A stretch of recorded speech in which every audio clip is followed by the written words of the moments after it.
Hello दोस्तों, सुंदरम में आप सभी का स्वागत है। आशा करता हूँ कि आप सभी अच्छे होंगे। आइए हम लोग देखते हैं इतिहास से संबंधित कुछ महत्वपूर्ण क्वेश्चन को। तो आइए देखा जाता है, गांधार कला किन दो कलाओं का संयोजन है? हिंद रोमन का है, हिंद यूनान का है, हिंद इस्लामिक का है, हिंद चीन का है। तो गांधार कला जो है यह किसका मिश्रण होता है? तो गांधार कला जो है यह गांधार कला जो है भारतीय और यूनान शैली का मिश्रण है। गांधार कला जो है भारतीय और यूनानी शैली का क्या होता है? मिश्रण होता है। भारतीय और यूनानी शैली का जो है मिश्रण होता है। कौन सी? गांधार कला भारतीय और यूनानी शैली का मिश्रण होती है। कौन सी कला जो है? या गांधार कला जो है भारतीय और यूनानी शैली का मिश्रण होती है। तो इसका करेक्ट आंसर क्या हो जाएगा? तो इसका करेक्ट आंसर हो जाएगा ऑप्शन नंबर बी। इसका करेक्ट आंसर हो जाएगा हिंद एवं यूनान। हिंद एवं यूनान दो कलाओं के संयोजन से क्या हुआ है? गांधार कला शैली का विकास हुआ है। तो इसका करेक्ट आंसर क्या हो जाएगा? ऑप्शन नंबर बी इसका करेक्ट आंसर हो जाएगा। अगर बात की जाए हिंद यूनान को, इसे जो है इंडो ग्रीक शैली, इंडो ग्रीक शैली या ग्रीको और रोमन शैली के भी नाम से जाना जाता है। या इसे हिंद यूनानी कह सकते हैं, या इंडो ग्रीक कह सकते हैं, या ग्रीको रोमन कह सकते हैं। और इसे जो है यूनानी बौद्ध भी कहा जाता है। क्या? यूनानी बौद्ध शैली के नाम से भी जाना जाता है। किसके नाम से? हिंद यूनानी, इंडो ग्रीक, ग्रीक रोमन और बौद्ध यूनानी के नाम से भी जाना जाता था। अगर बात किया जाए गांधार कला शैली का संरक्षक किसके द्वारा प्रदान किया गया था? तो गांधार कला शैली का संरक्षक जो है शक वंश के शासक कौन थे? कुषाण थे। कुषाण के द्वारा जो है इनको जो है संरक्षण प्रदान किया गया था। किसके? कुषाण के द्वारा इन्हें संरक्षण प्रदान किया गया। तो इसका करेक्ट आंसर क्या हो जाएगा? ऑप्शन नंबर बी इसका करेक्ट आंसर हो गया। तो चलिए अगला देखते हैं।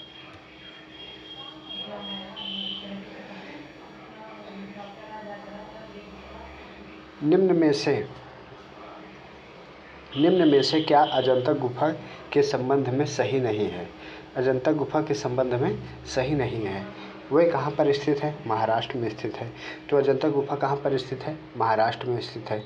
महाराष्ट्र के कहाँ पर? औरंगाबाद जिले में। कहाँ पर है? महाराष्ट्र के औरंगाबाद जिले में। तो यह करेक्ट आंसर हो जाएगा। बौद्ध कला से सज्जित है, ये भी सही हो जाएगा। वे प्राचीन भारत के प्रयुक्त तकनीकी को दर्शाती है, ये भी सही हो जाएगा। उनमें फूल पत्तियों के चित्र नहीं है। उनमें क्या है? फूल पत्तियों के चित्र नहीं है। तो इसका करेक्ट आंसर क्या हो जाएगा? ऑप्शन नंबर डी इसका क्या हो जाएगा? Correct answer. उनमें जो है फूल पत्तियों के भी चित्र हैं। क्या है? उनमें जो है फूल पत्तियों के भी चित्र हैं। तो इसमें कहा है कौन सही नहीं है? तो ऑप्शन नंबर डी इसका करेक्ट आंसर हो जाएगा। जो है उसमें फूल पत्तियों के भी चित्र हैं और वे महाराष्ट्र में स्थित है, बौद्ध कला से सज्जित है। अगर बात की जाए यह जो है अजंता जो है महाराष्ट्र के किस जिले में है? औरंगाबाद जिले में है। कहाँ पर है? औरंगाबाद जिले में स्थित है। इसमें जो है कितनी गुफाएं हैं? 30 गुफाएं हैं। कितनी? 30 गुफाएं हैं। 30 गुफाएं हैं जिसमें क्या है? 5 चैत्य गुफा है। कौन सी है? 5 चैत्य गुफा है। चैत्य गृह है। 5 क्या है? चैत्य गृह है। और 25 क्या हैं? बिहार हैं। 25 जो है वह क्या है? बिहार हैं। तो 25 बिहार गुफाएं हैं और 5 चैत्य हैं। चैत्य मतलब होता है पूजा गृह, अर्थात पूजा घर कितने हैं? 5 हैं। और बिहार मतलब जहाँ रहने का स्थान होता है। तो 25 क्या हैं? बिहार हैं। तो इसका करेक्ट आंसर क्या हो गया? ऑप्शन नंबर डी इसका करेक्ट आंसर हो गया। चलिए अगला देखते हैं।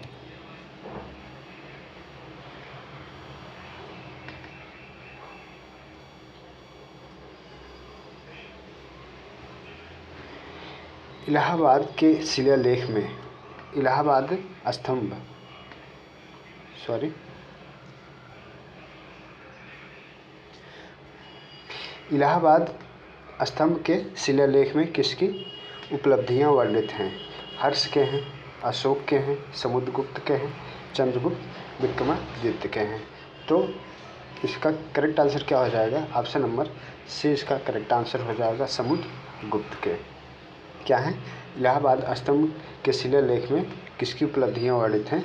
तो ऑप्शन नंबर सी इसका करेक्ट आंसर हो जाएगा, समुद्रगुप्त के हैं। समुद्रगुप्त को जो है क्या कहा जाता था? भारत का नेपोलियन। भारत का नेपोलियन भारत का नेपोलियन किसे कहा जाता था? तो समुद्रगुप्त को नेपोलियन। भारत का नेपोलियन किसे कहा जाता था? तो समुद्रगुप्त को ही भारत का नेपोलियन कहा जाता है। भारत का इन्हीं के काल में भारत का स्वर्ण युग माना जाता है। भारत का क्या माना जाता है? स्वर्ण युग माना जाता है। क्या होता है? भारत का स्वर्ण युग इन्हीं के कार्यकाल को माना जाता है। समुद्रगुप्त के काल को भारत का स्वर्ण युग माना जाता था। इनके दरबार में कौन थे? इनका दरबारी कब कौन था? तो हरिसेन। कौन थे? हरिसेन जो थे इनके क्या थे? दरबारी कवि थे। हरिसेन जो है इनके क्या थे? दरबारी कवि। हरिसेन के द्वारा प्रयाग प्रशस्ति की रचना की गई थी। कौन सी? प्रयाग प्रशस्ति की रचना किसके द्वारा किया गया था? हरिसेन के द्वारा।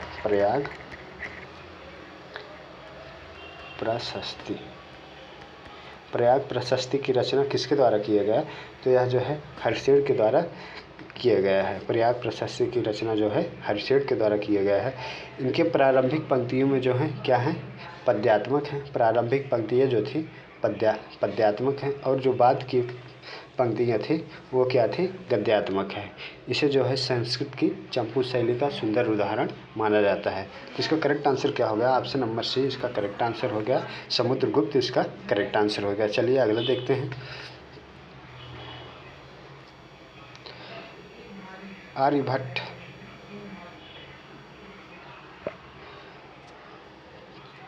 आर्यभट्ट और कालिदास किस गुप्त शासक के दरबार में थे? आर्यभट्ट और कालिदास किस गुप्त शासक के दरबार में थे? कुमारगुप्त फर्स्ट है, चंद्रगुप्त सेकंड है, समुद्रगुप्त के हैं, स्कंदगुप्त के हैं। तो इसका करेक्ट आंसर क्या हो जाएगा? आर्यभट्ट और कालिदास जो थे किसके शासन में थे? तो इसका करेक्ट आंसर क्या हो जाएगा? ऑप्शन नंबर बी इसका करेक्ट आंसर हो जाएगा। कौन? बी इसका करेक्ट आंसर हो जाएगा, option number B. Chandragupta second है। कौन थे? चंद्रगुप्त सेकंड के कार्यकाल में जो थे आर्यभट्ट और कालिदास थे। चंद्रगुप्त सेकंड क्या था? स्वयं एक विद्वान था। क्या था यह? स्वयं एक विद्वान था और इनके दरबार में जो है 9 विद्वानों की मंडली निवास करती थी, जिसे क्या कहा जाता था? नवरत्न कहा जाता था। क्या कहा जाता था? नवरत्न। इनके दरबार में 9 विद्वानों की एक क्या थी? मंडली थी, जिसे क्या कहा जाता था? नवरत्न कहा जाता था। तो इसका करेक्ट आंसर क्या हो गया? चंद्रगुप्त द्वितीय। अगर बात किया जाए कालिदास जो है चंद्रगुप्त द्वितीय के क्या थे? प्रमुख कवियों में से एक माने जाते थे। तो कालिदास क्या थे? एक क्या थे? संस्कृत भाषा के कवि एवं नाटककार थे। ये क्या थे? कवि भी थे और नाटककार थे। क्या थे? कवि एवं नाटककार थे। इनकी प्रमुख रचनाएं की बात की जाए तो कालिदास की प्रमुख रचनाएं कौन कौन सी? अभिज्ञान शाकुंतलम हो जाएगा, रघुवंशम हो जाएगा और कुमार संभवम हो जाएगा और मेघदूत हो जाएगा और ऋतु संहार इत्यादि क्या थे? कालिदास की प्रमुख रचनाएं हैं। और इन्हें जो है कालिदास को भारत का शेक्सपियर भी कहा जाता था। भारत का शेक्सपियर भी कहा जाता था। किसको? कालिदास। शेक्सपियर। कालिदास को भारत का शेक्सपियर भी कहा जाता था। आर्यभट्ट की बात करें, आर्यभट्ट क्या थे? यह जो थे गुप्त शासन काल के क्या थे? महान गणितज्ञ थे। क्या थे यह? गणितज्ञ थे। ये क्या थे? महान गणितज्ञ थे। ये जो है आर्यभट्ट जो थे ये जो है गुप्त काल के महान गणितज्ञ थे। इनके द्वारा ही दशमलव स्थानिक मान की खोज किए गए थे। दशमलव स्थानिक मान की खोज किसके द्वारा किया गया था?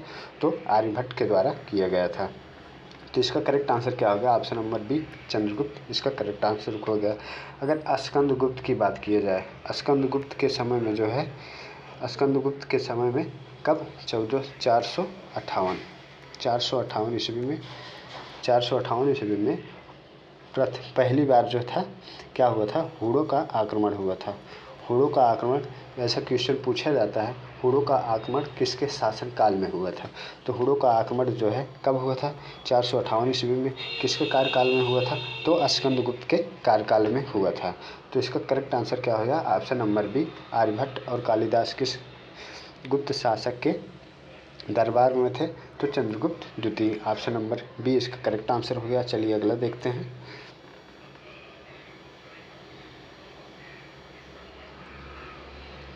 निम्न में से किस अभिलेख शिलालेख में सती प्रथा का प्राचीनतम संदर्भ मिलता है? तो सती प्रथा का प्राचीनतम उल्लेख किस में मिलता है? इलाहाबाद स्तंभ शिलालेख है, भानुगुप्त एरड़ शिलालेख है, पुलकेशिन सेकंड का ऐहोल स्थित शिलालेख है, स्कंदगुप्त की शिलालेख है। जिसका करेक्ट आंसर क्या हो जाएगा? ऑप्शन नंबर बी इसका करेक्ट आंसर हो जाएगा, भानुगुप्त एवं एरड़ शिलालेख से। किसमें? भानुगुप्त एवं एरड़ शिलालेख से। यह अभिलेख कब का है? 510 ईस्वी का है। कब का है यह अभिलेख जो है? यह अभिलेख जो है कब का है? 510 ईस्वी का है। कब का है? 510 ईस्वी का है। इसमें जो है गोपराज, इसमें जो थे गोपराज, इसमें जो है गोपराज नामक क्या था? गोपराज नामक सेनापति, गोपराज नामक सेनापति, गोपराज नामक सेनापति की जो है स्त्री जो है सती होने का उल्लेख होता है। इनकी स्त्री का जो है सती होने का उल्लेख मिलता है। किसमें? भानुगुप्त एवं एरड़ अभिलेख में जो है कब हुआ था? 510 ईस्वी में हुआ था। इसमें जो है गोपराज नामक एक सेनापति थी, उसकी स्त्री के सती होने का उल्लेख मिलता है। तो इसका करेक्ट आंसर क्या हो गया? ऑप्शन नंबर बी इसका करेक्ट आंसर हो गया। चलिए अगला देखते हैं।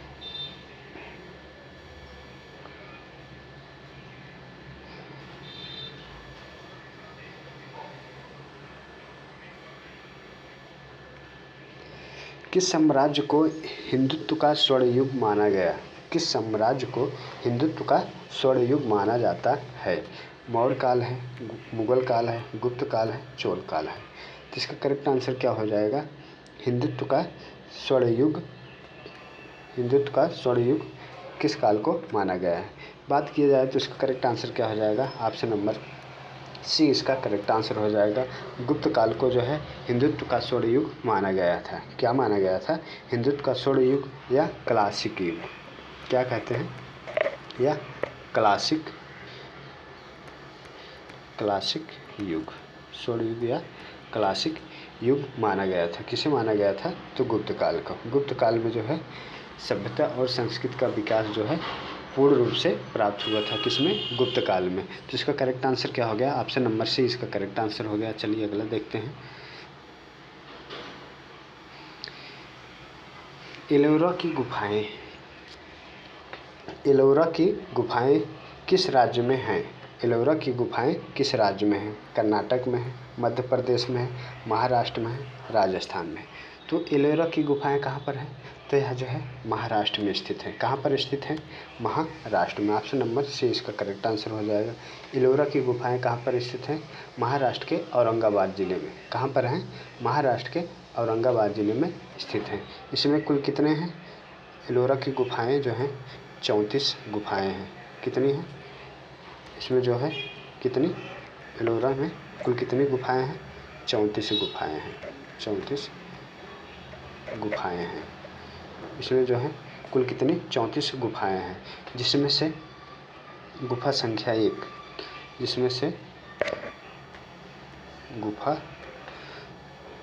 संख्या 1 गुफा संख्या 1 से कहाँ तक के 12 तक, 1 से 12 तक जो है क्या है, बौद्ध गुफा है। 1 से 12 तक बौद्ध गुफाएं हैं।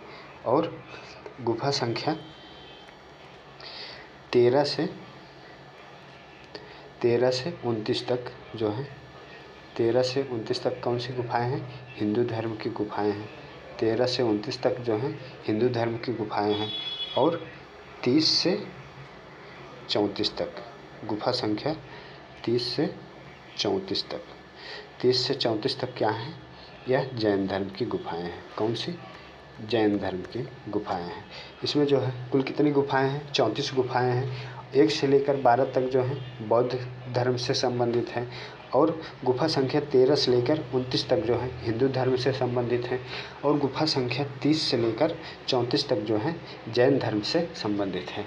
तो एलोरा की गुफाएं कहाँ पर स्थित है, मध्य प्रदेश के औरंगाबाद ज़िले में स्थित है। यह जो है क्या है, शैलकृत गुफाएं हैं। ये जो गुफाएं हैं कैसी हैं, ये सब शैलकृत गुफाएं हैं। तो चलिए अगला देखते हैं। इसका करेक्ट आंसर क्या हो गया, ऑप्शन नंबर से इसका करेक्ट आंसर हो गया। चलिए अगला देखते हैं।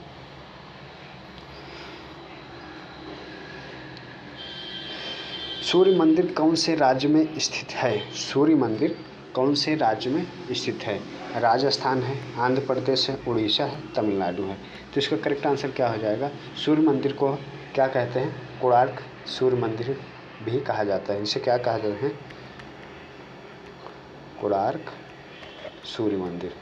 सूर्य मंदिर को जो है कोणार्क सूर्य मंदिर भी कहा जाता था। इसका निर्माण किसके द्वारा करवाया गया था, इसका निर्माण जो है नरसिंह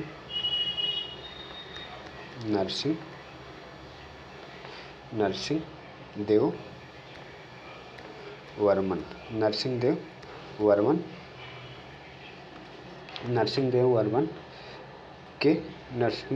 वर्मन फर्स्ट के द्वारा बनवाया गया था। किसके द्वारा बनवाया गया था, सूर्य का कोणार्क मंदिर जो है किसके द्वारा बनवाया गया था, नरसिंह देव वर्मन फर्स्ट ने बनवाया था।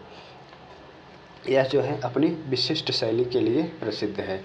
यह जो है कैसे प्रसिद्ध है, अपनी विशिष्ट शैली के लिए प्रसिद्ध है। यह कहाँ पर स्थित है, यह जो है उड़ीसा में स्थित है। कहाँ पर, सूर्य मंदिर कहाँ पर स्थित है, उड़ीसा में स्थित है। इसे जो है सूर्य मंदिर को काला पगोड़ा के नाम से भी जाना जाता था। किसके, काला पैगोड़ा के भी नाम से जाना जाता था। सूर्य मंदिर को किस नाम से जाना जाता है, काला पैगोड़ा मंदिर के नाम से भी जाना जाता था। तो इसका करेक्ट आंसर क्या हो गया, उड़ीसा के कहाँ पर स्थित है, पुरी में। उड़ीसा के पुरी में स्थित है। कहाँ पर, उड़ीसा के पुरी में स्थित है। नरसिंह देव वर्मन फर्स्ट के द्वारा बनवाया गया। इसे काला पगोड़ा भी कहा जाता था या कोणार्क सूर्य मंदिर भी कहा जाता है। तो यह कहाँ पर है, उड़ीसा में है।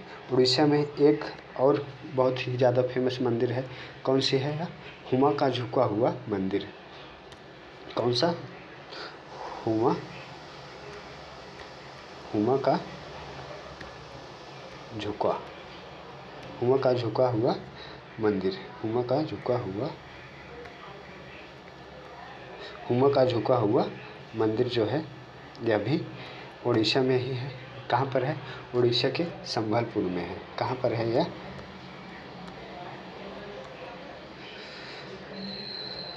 उड़ीसा के कहाँ पर है, संबलपुर में। उड़ीसा के संबलपुर में स्थित है। हुमा का झुका हुआ मंदिर कहाँ पर स्थित है, यह संबलपुर में स्थित है। यह जो है किसको समर्पित है, यह जो है शिव को समर्पित है, भगवान शिव को समर्पित है। हुमा का झुका हुआ मंदिर यह भी कहाँ है, उड़ीसा के संबलपुर में है।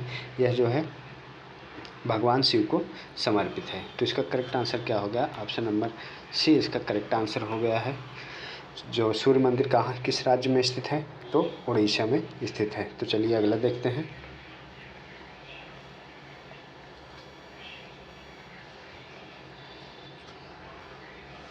राजा हर्ष ने अपनी राजधानी से स्थानांतरित की थी। राजा हर्ष ने अपनी राजधानी कहाँ से कहाँ तक स्थानांतरित की थी। तो इसका करेक्ट आंसर क्या हो जाएगा, तो ऑप्शन नंबर थानेश्वर से कन्नौज, दिल्ली से देवरिया, कम्बोज से कन्नौज है, वाल्भी से दिल्ली है। तो इसका करेक्ट आंसर क्या हो जाएगा, थानेश्वर से कन्नौज। राजा हर्ष ने अपनी राजधानी जो है कहाँ से कहाँ स्थानांतरित की थी? थानेश्वर से कन्नौज स्थानांतरित की थी। कहाँ से? थानेश्वर से कन्नौज स्थानांतरित की थी। हर्षवर्धन के शासनकाल में कौन आया था? ह्वेन-सांग भारत की यात्रा की थी। हर्षवर्धन के शासनकाल में ही कौन आया था? ह्वेन-सांग आया था। कौन? ह्वेन-सांग जो है भारत की यात्रा की थी। कौन किया था? हर्षवर्धन के शासनकाल में ह्वेन-सांग ने यात्रा की थी। इसने अपनी ग्रंथ लिखे थे। कौन? सी यू की इनका क्या था? प्रमुख ग्रंथ था। ह्वेन-सांग की क्या थी? प्रमुख ग्रंथ। यह कब आया था? तो 629 ईस्वी में आया था। कब आया था? 629 ईस्वी में यह जो है भारत आया था। इसे जो है ह्वेन-सांग को प्राचीन यात्रियों का क्या कहा जाता था? राजकुमार कहा जाता था। प्राचीन यात्रियों का राजकुमार कहा जाता था। किसे जो है? ह्वेन-सांग को प्राचीन यात्रियों का राजकुमार कहा जाता था। ह्वेन-सांग ने जो है नालंदा विश्वविद्यालय की जो है विस्तृत वर्णन किया है। कौन सी? नालंदा विश्वविद्यालय को ह्वेन-सांग ने विस्तृत जो है क्या किया है? विवरण दिया है। तो इसका करेक्ट आंसर क्या हो जाएगा? राजा हर्ष ने अपनी राजधानी कहाँ से कहाँ स्थानांतरित की थी? तो ऑप्शन नंबर ए इसका करेक्ट आंसर हो जाएगा, थानेश्वर से कन्नौज। इसका करेक्ट आंसर हो गया। चलिए अगला देखते हैं। विक्रमशिला विश्वविद्यालय के संस्थापक कौन था? विक्रमशिला विश्वविद्यालय के संस्थापक कौन थे? चंद्रगुप्त मौर्य थे, कनिष्क थे और धर्मपाल थे या पुलकेशिन थे? तो इसका करेक्ट आंसर क्या हो जाएगा? विक्रमशिला विश्वविद्यालय की स्थापना कौन किए थे? धर्मपाल के द्वारा किया गया था। अगर बात की जाए पाल वंश के संस्थापक कौन थे? तो पाल वंश के संस्थापक कौन थे? तो पाल वंश के संस्थापक कौन थे? गोपाल थे। पाल वंश के संस्थापक कौन थे? गोपाल थे। यह जो थे क्या थे? बौद्ध धर्म के अनुयायी थे। गोपाल जो क्या थे? बौद्ध धर्म के अनुयायी थे। और इन्होंने जो है नालंदा में एक विहार का निर्माण करवाया था। कौन? गोपाल ने नालंदा में एक विहार का निर्माण करवाया था। तो चलिए अगला देखते हैं। और धर्मपाल की बात की जाए तो इनके द्वारा कब यह बनवाया गया था? धर्मपाल ने कब? 8वीं शताब्दी में। इनके द्वारा कब बनवाया गया था? 8वीं शताब्दी में। 8वीं शताब्दी में जो है 8वीं शताब्दी में बिहार के किस राज्य में? बिहार के भागलपुर में। बिहार के भागलपुर में। बिहार के भागलपुर में जो है यह विश्वविद्यालय बनवाया गया था। यह विश्वविद्यालय क्या थे? बौद्ध धर्म थे। बौद्ध धर्म के अलावा क्या थे? इनके न्याय और तत्वज्ञान, व्याकरण आदि की शिक्षा दी जाती थी। तो इसका करेक्ट आंसर क्या होगा? ऑप्शन नंबर सी इसका करेक्ट आंसर हो गया, धर्मपाल। विक्रमशिला विश्वविद्यालय के संस्थापक कौन थे? तो धर्मपाल थे। चलिए तो आज के लिए बस इतना ही। आशा करता हूँ कि आप सबको यह वीडियो पसंद आया होगा। तो चैनल को लाइक एवं सब्सक्राइब ज़रूर करें। धन्यवाद।